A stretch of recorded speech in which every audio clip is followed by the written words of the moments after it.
So నేను ఇక్కడ land అయింది, యునైటెడ్ స్టేట్ కి ల్యాండ్ అయింది H4. ఎంప్లాయర్ ని నేను అడగలేదన్నమాట. వాళ్ళకి బేసికల్ గా ఏంటంటే ఆన్ సైట్ కూడా ఉంది. నేను అడిగి ఉంటే అది డిఫరెంట్ స్టోరీగా ఉండేది. నాకు అసలు ఏమీ తెలియదు కాబట్టి నేను అసలు ఏమీ అడగలేదు. డైరెక్ట్ గా అక్కడ రిజైన్ చేసేసి ఎక్సైట్మెంట్ అన్నమాట. నేను యునైటెడ్ స్టేట్ కి వెళ్తున్నాను H4 మీద అనే ఎక్సైట్మెంట్ తోని నేను రిజైన్ చేసేసి ఇక్కడికి వచ్చి పడ్డాను. ఇక్కడికి వచ్చి పడ్డ తర్వాత different story. It's completely different story అన్నమాట. సో ఇక్కడికి వచ్చిన తర్వాత ఎవ్వరు తెలీదు. ఫ్రెండ్స్ అయితే చాలా మంది ఉంటారు. ఫ్రెండ్స్ స్ట్రగుల్ అయ్యేది ఎక్కడ అంటే మీరు ఇన్ ఐడిల్ గా కంప్లీట్ ఐడిల్నెస్ వచ్చేస్తుంది. మీకు జాబ్ ఉండదు. మీరు ఒక హ్యాండిక్యాప్డ్ అన్నమాట. Like what I felt is like handicapped. I felt like I'm as an handicapped అన్నమాట. సో హ్యాండిక్యాప్డ్ గా ఫీల్ అవ్వాలి. ఎందుకు అంటే మనం బ్యాక్ ఇన్ హోమ్ టౌన్ లో మనకి డ్రైవింగ్ వచ్చినా కూడా ఇక్కడ కంప్లీట్ గా డిఫరెంట్ అన్నమాట. మళ్ళీ కొత్తగా నేర్చుకోవాల్సి వస్తుంది డ్రైవింగ్. అక్కడ అక్కడ అక్కడ రూల్స్ డిఫరెంట్, ఇక్కడ రూల్స్ డిఫరెంట్. కొత్తగా నేర్చుకోవాల్సి వస్తుంది. ఇంకా వేరే వాళ్ళతో మాట్లాడాలి అంటే ఎంతసేపు మాట్లాడతాం ఫోన్ లో, అవ్వదు. సో మెంటల్ గా చాలా స్ట్రాంగ్ అవ్వాలి. సెల్ఫ్ మోటివేషన్ అనేది చాలా చేసుకోవాలి. ఇక్కడ ఎవరికి మోటివేషన్ చేసే టైం ఉండదు. మీకు మీరే మోటివేషన్ చేసుకొని మూవ్ ఆన్ అయిపోవాలి. ఇంకోటి ఏంటి అంటే నేను ఎప్పుడు ఐడిల్ గా లేను. somehow other I was trying to engage myself. The luckiest thing ఏంటంటే మా ఇంటికి దగ్గరలో ఒక లైబ్రరీ ఉందన్నమాట. So I started engaging myself sitting in library and reading lots of books. And నేను చాలా నేర్చుకున్నాను. ఇది ఇమిగ్రేషన్, ఇవన్నీ అసలు జాబ్ ఎంప్లాయ్మెంట్, నేను ఎలా ఎలిజిబుల్ అవుతాను, నేను ఎలా వర్క్ స్టార్ట్ చేయాలి అనేది అంతా నేర్చుకున్నాను అనమాట. సో నేను ఎక్స్ప్లోర్ చేసే టైంలో నేను నేర్చుకున్నది ఏంటి అంటే నేను H1 మీద మారచ్చు. అంటే I need to apply H1B. సో H1B పిక్ అవుతే మాత్రం ఆ విధంగా జాబ్ చేయొచ్చు. సెకండ్ ఆప్షన్ నా చేతిలో ఉంది ఏంటంటే I have to opt for student visa. So నా H4 వీసా నుంచి స్టూడెంట్ వీసాకి కన్వర్ట్ అవుతాం. సో నేను ఇక్కడ ల్యాండ్ అయిన తర్వాత I was exploring many things. నేను ఎలా జాబ్ చేయగలుగుతాను, నేను ఎందుకు నేను ఐడిల్ గా ఉండకూడదు, what I need to do. I started exploring many things అన్నమాట. సో ఇంట్లో ఉండకూడదు, ఇంట్లో అంటే బ్యాక్ ఇన్ ఇండియాలో వర్క్ చేసి ఇక్కడికి వచ్చి ఐడిల్ గా ఉండడం అనేది అది ఒక నరకం లాగా అనమాట. So I started exploring many things and learn that ఒక H1B అయితే అప్లై చేయొచ్చు అని ఉంది. ఇంకోటి ఏంటంటే స్టూడెంట్ వీసా కూడా అప్లై చేయొచ్చు అని నేను నేర్చుకున్నాను అప్పుడు. బట్ నాకు స్టూడెంట్ వీసా మీద కన్వర్ట్ అవ్వాలి అంటే ఫినాన్షియల్ గా స్ట్రాంగ్ అయి ఉండాలి. అంటే మనం కొంచెం ఇన్వెస్ట్మెంట్ చేయాలన్నమాట. సో దానికి నో అని అనుకున్నాము. ఎందుకంటే ఇన్వెస్ట్ చేయాలి అంటే ఇట్స్ నాట్ గన్ హ్యాపెన్. అంటే నాకు ఇక్కడ 2 ఆప్షన్స్ కనపడ్డాయి నాకు. ఒకటి H1B పెటిషన్ వేసుకొని H1B క్లిక్ అవుతే అందులో జాబ్ తెచ్చుకోవటం. అండ్ నెక్స్ట్ ఇంకోటి ఏంటి అంటే స్టూడెంట్ వీసా కి కన్వర్ట్ అవటం. అంటే కరెంట్ నాది H4 ఉండేదన్నమాట పాస్ట్. అక్కడ నుంచి స్టూడెంట్ వీసాకి కన్వర్ట్ అవటం. ఒకవేళ స్టూడెంట్ వీసా వచ్చింది అంటే I can opt for day 1 CPT and start working. So 2 options ఉన్నాయి. H1B అంటే అప్పుడు H1B అనేది మాకు ఆప్షన్ గా మేము చూస్ చేసుకోలేదు. అండ్ స్టూడెంట్ వీసా అనేది మేము అసలు చూస్ చేసుకోలేదు. ఎందుకంటే దానికి ముందు ఇన్వెస్ట్మెంట్ ఉండాలి. లైక్ కంపల్సరీ 30K 40K ఉండాలి కంపల్సరీ. అందుకే మేము అది ఆప్ట్ చేసుకోలేదన్నమాట. అండ్ ఇంకో ఆప్షన్ ఏంటి అంటే I started exploring opportunities from Indian companies అన్నమాట. సో మీరు నేను మీకు ఒకటే అడ్వైస్ చేస్తాను ఏంటంటే మీరు చాలా ఎక్స్ప్లోర్ అవ్వాలి. మనం H4 మీద వస్తాము. మనకి ఎన్ని years of experience back in ఇండియాలో ఉన్నా సరే మనం ఇక్కడికి వచ్చిన తర్వాత we can't work with any company అన్నమాట. అది మాత్రం డామ్ షూర్. సో దానికి మీరు మీ మైండ్ ని సెట్ చేసుకొని ఇక్కడికి ల్యాండ్ అవ్వండి. ఇక్కడికి వచ్చిన తర్వాత వర్క్ చేస్తాను అని అంటే మీకు లీగల్ గా అయితే మీరు ఎలిజిబుల్ కాదు అది. అండ్ ఇంకోటి ఏంటంటే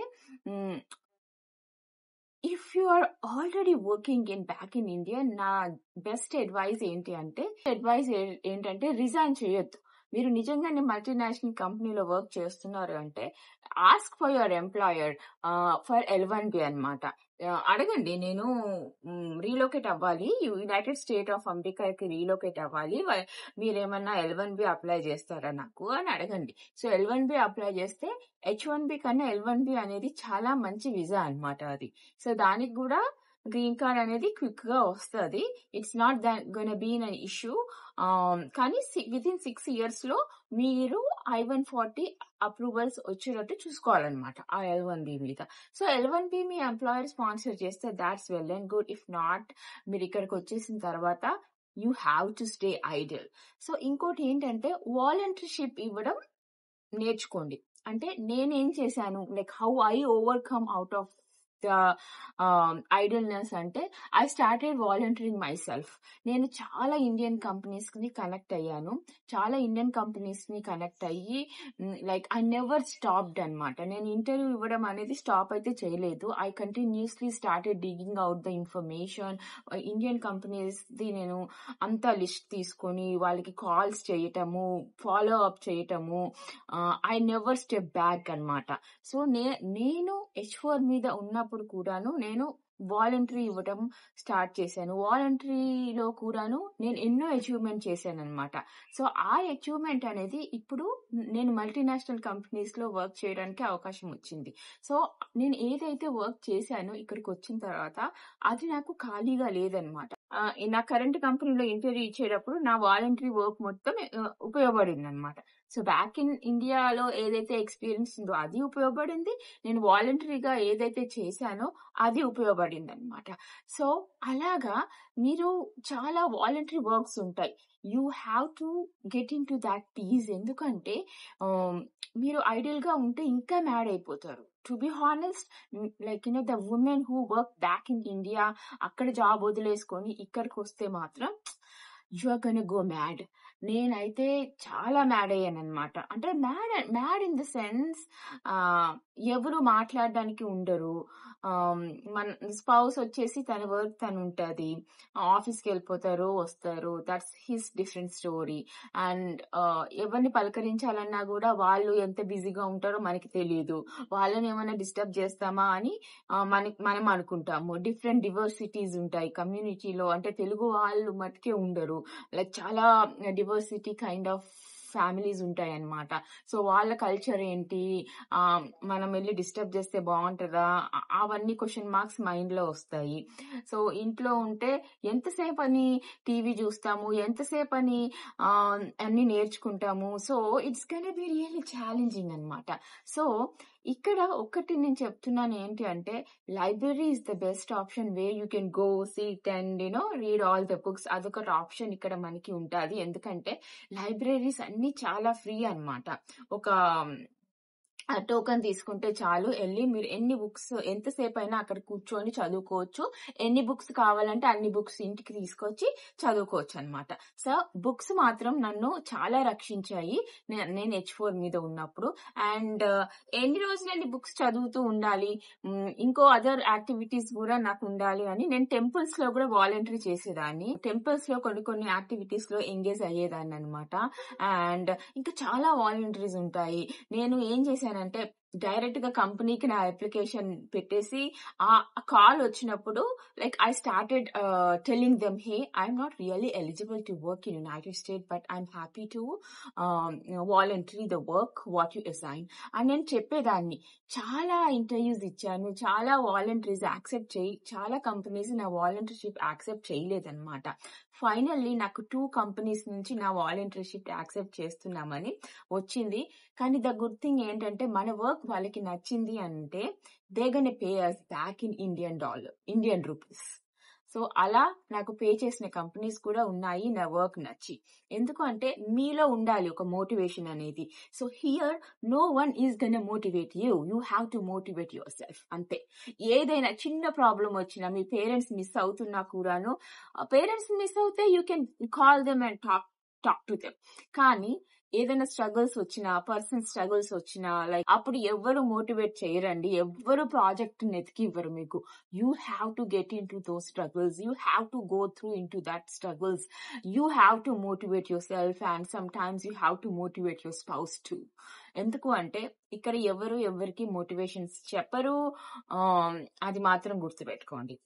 అండ్ వాలంటీర్షిప్ ఇస్తూనే నేను I just started exploring what I need to do to get into the job legally. నేను చాలా నేర్చుకున్నాను అనమాట. నేను జాబ్ చేయడానికి నేను ఏం చెయ్యాలి, నేను ఏ ప్రాసెస్ ఫాలో అవ్వాలి అనేది నేను నేర్చుకున్నాను అనమాట.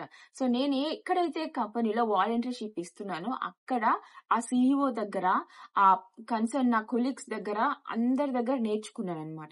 నేర్చుకుని మా హస్బెండ్స్ తోని వెంటనే నేర్చుకున్న తర్వాత మా హస్బెండ్ తోని వెంటనే జీసీ ప్రాసెస్ స్టార్ట్ చేయించాను. చాలా మంది H1B హోల్డర్స్ ఇక్కడ ల్యాండ్ అయిన వెంటనే వాళ్ళు 5th ఇయర్ గానీ 6th ఇయర్ గానీ జీసీ స్టార్ట్ పెట్టరు. ఎందుకంటే టోటల్ H1B పీరియడ్ 6 years ఉంటుంది. So most of the employers ఏంటంటే 4th ఇయర్ లో గానీ 3rd ఇయర్ లో గానీ స్టార్ట్ చేస్తారు, వెంటనే స్టార్ట్ చేయరు అనమాట. కానీ నేను I just pushed my husband to start his GC immediately. So అలా పుష్ చేసి మా హస్బెండ్ వాళ్ళ ఎంప్లాయర్ ని పుష్ చేసి ఇవన్నీ కమ్యూనికేషన్స్ పర్ఫెక్ట్ గా చేసామన్నమాట. మేము పర్ఫెక్ట్ గా చేసి ఫైనల్ గా మేము ఇక్కడ ల్యాండ్ అయిన 1 yearకే మా హస్బెండ్ జీసీ ప్రాసెస్ స్టార్ట్ చేశారు. ఆ జీసీ ప్రాసెస్ స్టార్ట్ చేసిన తర్వాత లేబర్ ఉంటుంది, పర్మ్ ప్రాసెస్ అని ఉంటుంది. పర్మ్ అప్రూవల్స్ వచ్చేసాయి. పర్మ్ అప్లై చేసి పర్మ్ అప్రూవల్స్ వచ్చాక I-140 అని ఉంటుంది. ఆ I-140 అప్రూవల్స్ వచ్చిన తర్వాత then we need to apply for EAD అన్నమాట. So employment authorization document. So అది అప్లై చేసిన తర్వాత నాకు EAD వచ్చిన తర్వాత then I came out of that voluntary work. So ఆ వాలంటరీ వర్క్ వదిలిపెట్టాను ఎప్పుడు అంటే నాకు లీగల్ గా జాబ్ వచ్చినప్పుడు.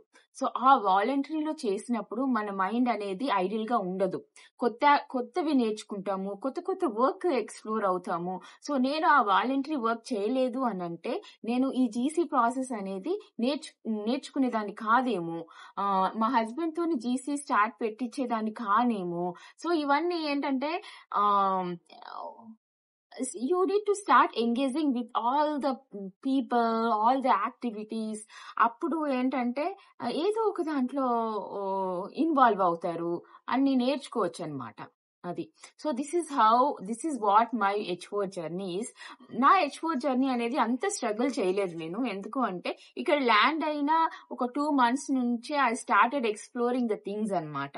So I started exploring many things anamata. I started engaging, I started connecting many leaders on LinkedIn.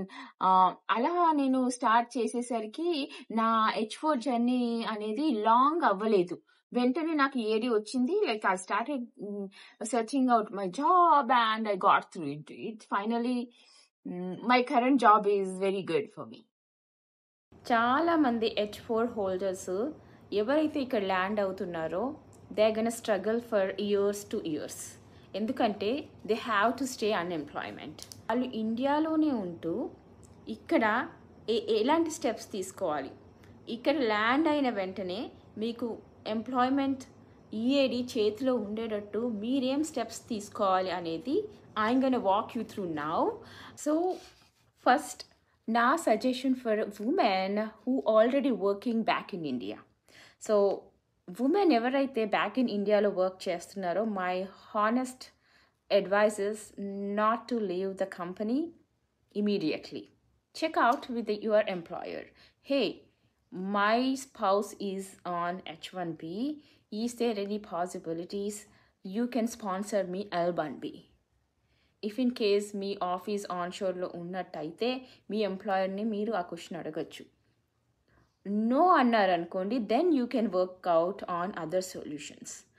చాలామంది ఏంటంటే బ్యాక్ ఇన్ ఇండియా వర్క్ చేస్తారు, వాళ్ళ స్పౌస్ ఇక్కడ ఉన్నారని ఆ ఎంప్లాయ్మెంట్ని వదిలేసి ఇక్కడికి వస్తారు. సో ఆ మిస్టేక్ అయితే చేయకండి. Next suggestion for the women who already working is H1B process. So H1B ఎవరైతే స్పాన్సర్ చేస్తారో లైక్ వాళ్ళని ఎత్తుకోండి, ఎంప్లాయర్ కోసం ఎత్తుక్కోండి, H1B స్పాన్సర్షిప్ ఇస్తాను అంటే దానికి అప్లై చేయండి. ఇక్కడ యునైటెడ్ స్టేట్స్ ఆఫ్ అమెరికాలో Day 1 CPT యూనివర్సిటీస్ ఉంటాయి. సో Day 1 CPT యూనివర్సిటీస్ అంటే యూ కెన్ వర్క్ Day 1 అనమాట. సో అక్కడ చదువుకుంటూ Day 1గా వర్క్ చేయొచ్చు అనమాట. So you can start applying for that particular universities and you can start looking out for jobs in United states. So back in India ఎవరైతే work చేస్తున్నారో వాళ్ళకి already 3 suggestions ఇచ్చాను కదా. ఒకటి వచ్చేసి L1B వీసా, అది మీ కరెంట్ ఎంప్లాయర్నే అడగమని. అండ్ నెక్స్ట్ వచ్చేసి Day 1 CPT, ఏదైనా Day 1 CPT యూనివర్సిటీస్ ఏమైనా ఉంటే అందులోకి వెళ్ళమని. అండ్ థర్డ్ వచ్చేసి H1B ప్రాసెస్ అనమాట. సో ఈ 3 ఆప్షన్స్ మీకు అవైలబుల్గా లేనప్పుడు అప్పుడు H4 మీదకి వెళ్ళండి. ఆ H4 మీదకి వెళ్ళే ముందు కూడాను మీ హస్బెండ్ని అడగండి, హే జీసీ స్టార్ట్ చేశారా, I-140 అప్రూవ్ అయ్యిందా? If they said yes, then you are all set. You no need to be worried and you no need to look out the first 3 options which I mentioned now. కానీ if he said no, then you have to push him to get into the GC process. The women who are not working and recently got married, so వాళ్ళకి నా best advice ఏంటంటే ఒక question అడగండి మీ హస్బెండ్ని, hey మీ GC అనేది start అయ్యిందా, ఈజ్ I-140 ఈజ్ అప్రూవ్డ్ అనేది ఒక క్వశ్చన్ అడగండి మీ హస్బెండ్ని. So if they say yes, then you are all set, you are on good page. If they say no, then you start asking to apply a GC. ఇక్కడ most of the H4s travel అయ్యేది వాళ్ళ spouse visa మీద, like dependent visa మీద. ఇనీషియల్గా dependent visa వస్తారు, ఆ తర్వాత కొన్ని ఇయర్స్ అయిన తర్వాత స్పౌస్ H1B హోల్డర్ ఎంప్లాయర్ ఎవరైతే ఉన్నారో వాళ్ళు H1B వాళ్ళకి జీసీ ప్రాసెస్ స్టార్ట్ చేస్తారు. సో ఆ జీసీ ప్రాసెస్ స్టార్ట్ చేసిన తర్వాత ఆ జీసీ ప్రాసెస్లో LCA పోస్టింగ్ ఉంటుంది, విచ్ ఇస్ కాల్డ్ లేబర్. ఆ లేబర్ అప్రూవల్స్ వచ్చిన తర్వాత I-140 అప్లై చేస్తారు.